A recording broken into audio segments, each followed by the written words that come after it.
Paano ko sasabihin ang paalam kung ang puso ko'y ayaw ka pang bitawan?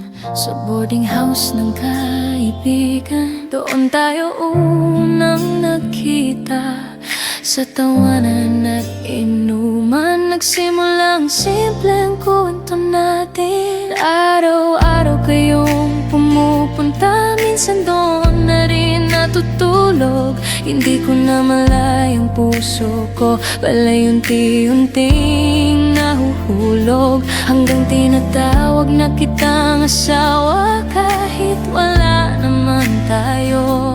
Dahil kahit biro lang sa iba, seryoso ang puso ko sa'yo. Sobrang habol ako noon dahil gusto talaga kita. Pero mapagbiro ang mundo, may mga bagay na hindi natin kontrolado. Nagkaroon man ng ibang landas at napalayo tayo.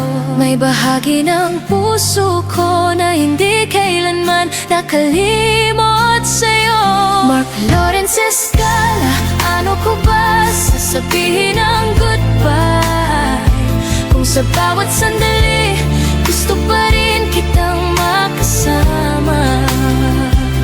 Ang dating crush na malayo sa aking paningin, ngayon ay taong naging bahagi ng bahay kong pinakamalalim. Kung kailangan nating bumitaw kahit masakit sa puso, tandaan mong mahal na mahal pa rin kita hanggang sa huli. Nang makita ko ang notes mo pauwi sa ating probinsya, nag-message ako ng ingat at sinagot mo ng pasyat na sinabi kong sige, kapag nandito ka na saka tayo magkita. At ilang araw lang dumating ka sa bahay ng ating kaibigan. Hindi kita pinansin pero nagkatitigan tayo ng matagal.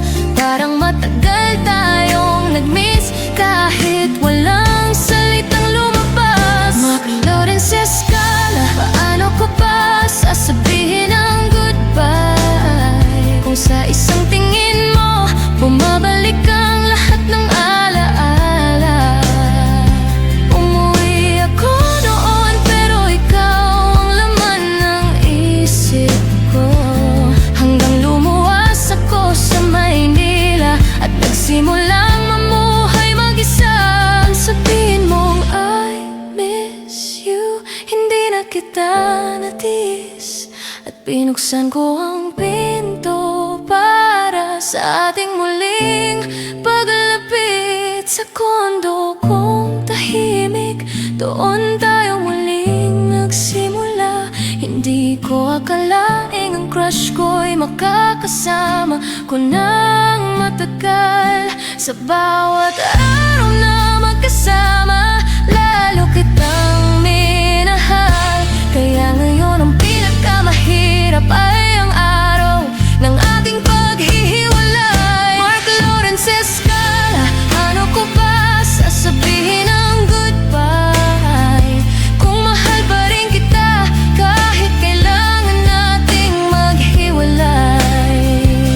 Alam kong sobrang hirap ito pero kailangan nating tanggapin na minsan ang pagmamahal ay marunong ding bumitaw kahit masakit. Bago ka umalis, sana marinig mo ang huli kong sasabihin.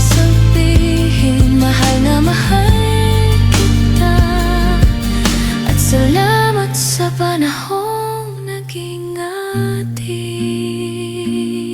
Mag-ingat ka palagi, mahal. Kahit wala na ako sa tabi mo, mahal na mahal ka namin ni Vienna, at mananatili kang bahagi ng puso ko.